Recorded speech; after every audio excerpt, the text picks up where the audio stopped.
Hey guys, it's Todd from Like Minded Lunatics, bringing you, it's another drink, play, swear. Hey, it's all we do around here. I mean, besides improperly sawing the lady in two on stage and having to deal with insurance concerns as a result, it's all we've ever really considered doing around here. Welcome back to the channel. Welcome back to Drink, Play, Swear. Welcome back to Like Minded Lunatics. You know that Like Minded Lunatics is not just me here at Drink, Play, Swear. No, it's not. It's also my buddy, co-founder of Like Minded Lunatics, my writing partner. It's Mark Gifford, and bang, he does the Friday night videos. If you're not checking out those, then you're not checking out the best stuff on the channel. The best stuff on the channel. And, sorry, racist? And my apologies. Bang, if you haven't done so already, please hit that subscribe button so we can see how big this family of like-minded weirdos, degenerates, and bad Italian impersonators is getting. We're glad you're here. Thanks for being here. All right, so what is it we do here at Drink, Play, Swear? Well, it's exactly what it sounds like. We play a game, usually a classic one. I pair it with a beverage, and we tell stories. That's right. All right. So what are we getting into today? Oh my gosh, I'm so excited about this one. This is Tempest. That's right, Atari's own Tempest. And this is not the port from the 2600. This is an arcade port, so truer in terms of original graphics and sound. And yeah, the Atari arcade sound blasts you out. Look at that. Beautiful graphic on that. 1980s Tempest. Who can read Roman numerals? Toddy McWright can read Roman numerals. Let's play some Tempest. What are we drinking with it today? I'm going different. My LML friends always give me a hard time for going the same old thing. Well, you're not going to be disappointed in me today. I'm going an Einstock. That's right. This is an Icelandic white ale. Believe it or not, I got this at my gas station. That's right. But this is imported from Iceland and then ended up in Los Angeles, and then to me in a gas station in Texas. Get yourself something. Let's enjoy our beverages.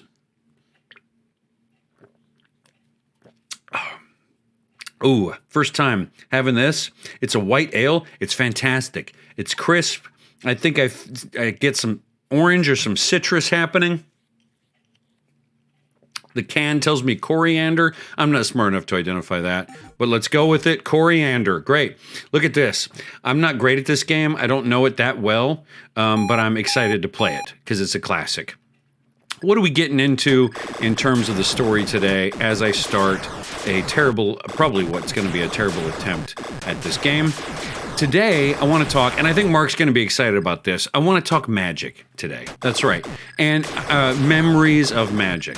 You know, I think most kids grow up with at least some kind of fascination with the idea of magic. You know, it's like every kid goes through like a period of time where they're gonna be a geologist, and they're gonna like dig up or an archaeologist. They're gonna dig up dinosaur bones. You know what I mean? Everyone like had a period of time where they loved dinosaurs. And I think most kids also had a period of time, at least if they had any interest in performance, in being a magician. I'm gonna talk magic memories today. I remember as a kid, now I grew up in San Antonio, and in San Antonio we have something called Fiesta. And for those of you who are unfamiliar, Fiesta is sort of like San Antonio's Mardi Gras, okay? We basically stop working for about 10 days, and we party. We do, parades, and we eat street food, and we drink too much cheap beer. We get chicken on a stick, which is like a fried chicken tender with a jalapeno on it, and all kinds of great food, and it's a great time. And I grew up in San Antonio, and so it was always a part of my life and a part of my childhood. I grew up going to this church, this Lutheran church. They were pretty cool, right? Like not, oppressive like some people think of churches being. They were pretty cool, but they had some rights to some of these parade grounds. There was this big marching parade that happened in San Antonio to sort of culminate the Fiesta experience, and it was called the Battle of Flowers Parade.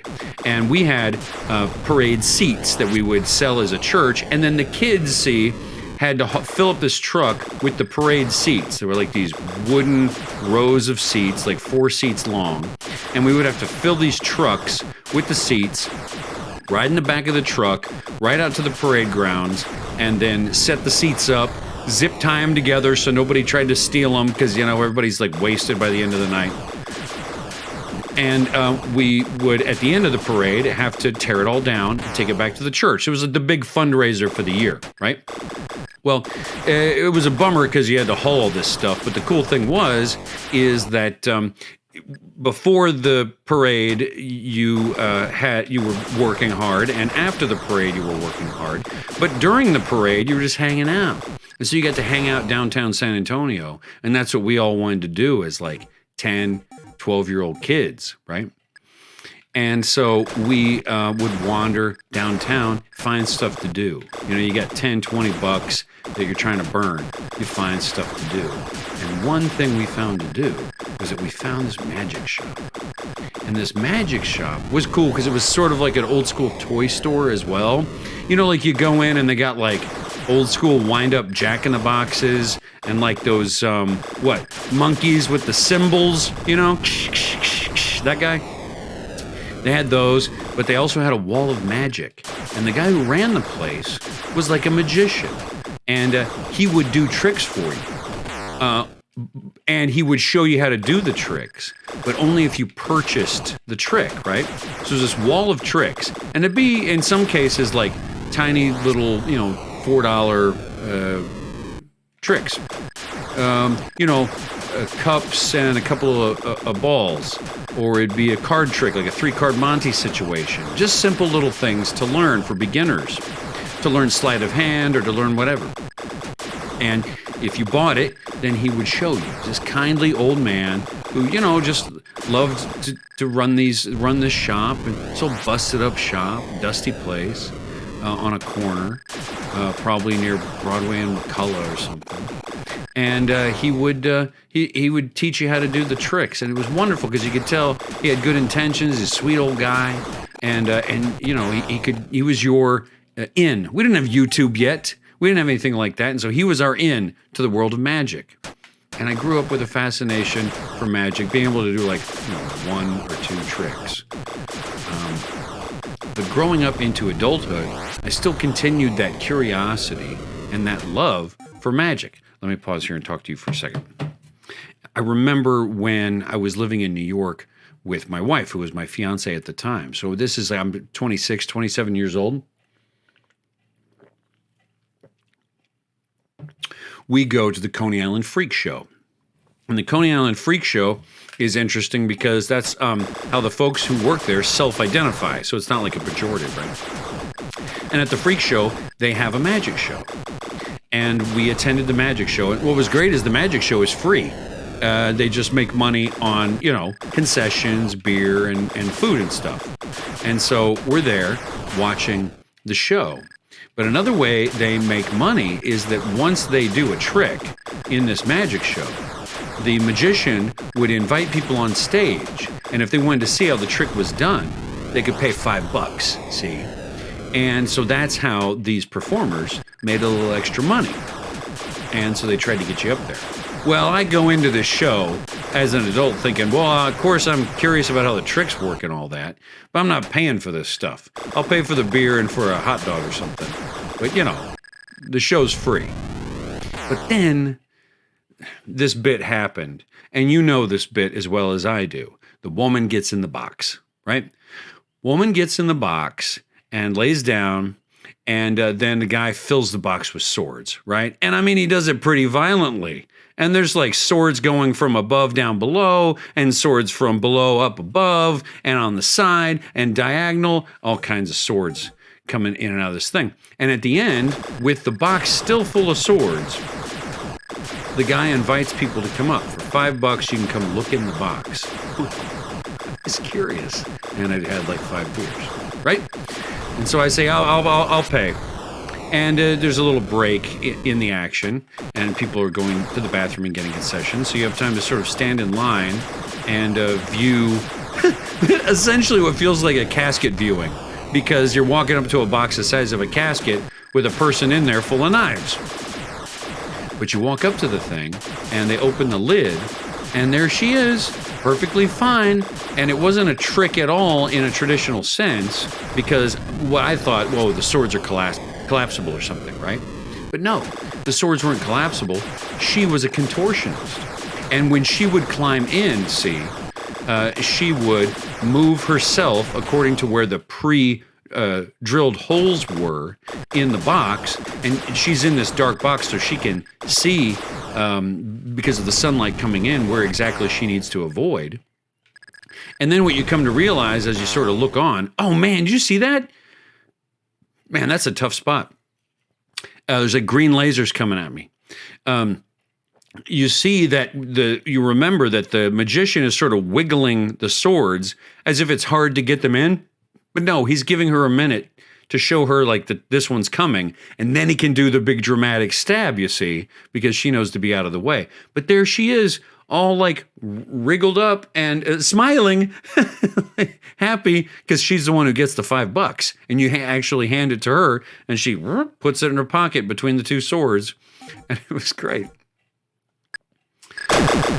I always loved magic, and I learned as I grew up, and I learned more recently that there are many kinds of magicians, and they're coming from different perspectives.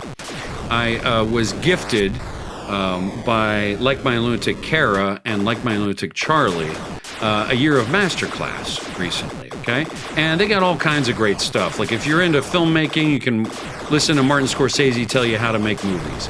And if you're into acting, you can listen to Natalie Portman tell you how to act and all that stuff. Neil Gaiman tell you how to tell stories. But right now I'm watching Penn and Teller, and they're talking about magic and their passion for magic. But they're also talking about the fact that you have to have some ethics when it comes to magic, because charlatans and people who are trying to bamboozle people and trick people out of money will go a long way to actually, lie and hurt their audience. But what you need is an honest liar. And I love that phrase. Like My Lunatic Mark turned me on to James Randi. And James Randi was the subject of a great documentary called An Honest Liar, where he talks in a very similar way that Penn and Teller talk, in that there's nothing wrong with being a magician and tricking people, so long as everyone's in on the gag. That we are not pretending we are talking to grandma and spending your savings pretending we're talking to grandma. And we're not pretending to talk to demons and ghosts and monsters and all these things, but that we are we're all in on the joke, and that it's about a craft.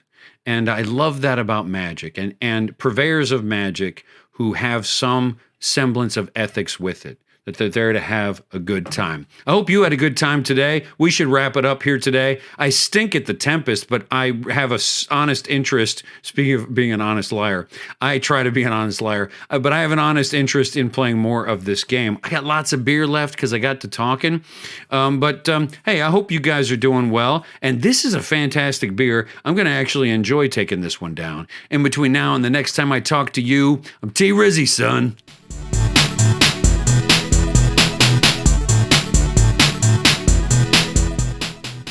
Oh, that's cold. See ya.